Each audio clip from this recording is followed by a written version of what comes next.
Finally, after large request, here's how you can make shrimp Alfredo pasta. So first you want to grab your king prawn, and with a toothpick you just want to pierce the skin underneath the black intestine and pull it out. It should all come out within one go. It takes a couple tries, but keep practicing and you'll get the hang of it. And then you want to clean up your shrimp by chopping off the antennas and the spike on the head.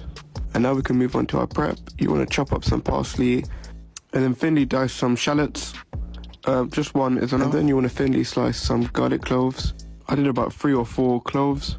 And then using a different chopping board, you want to get your anchovies in olive oil. Thinly dice a small piece. Now you guys need to trust me on this. This absolutely blew my mind. It adds a really good smoky flavour to the dish. And then to a pot of boiling water, you want to add salt and your linguine pasta. And then to a hot pan, you want to add your olive oil and then your shrimp.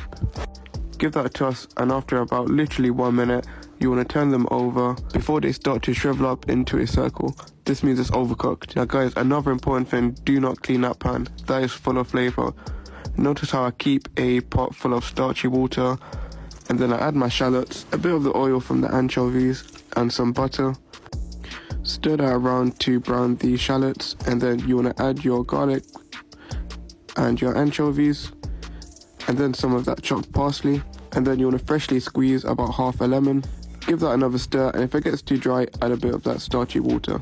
And then with our shrimp, make sure to twist and pull off the heads, and then start peeling from the legs.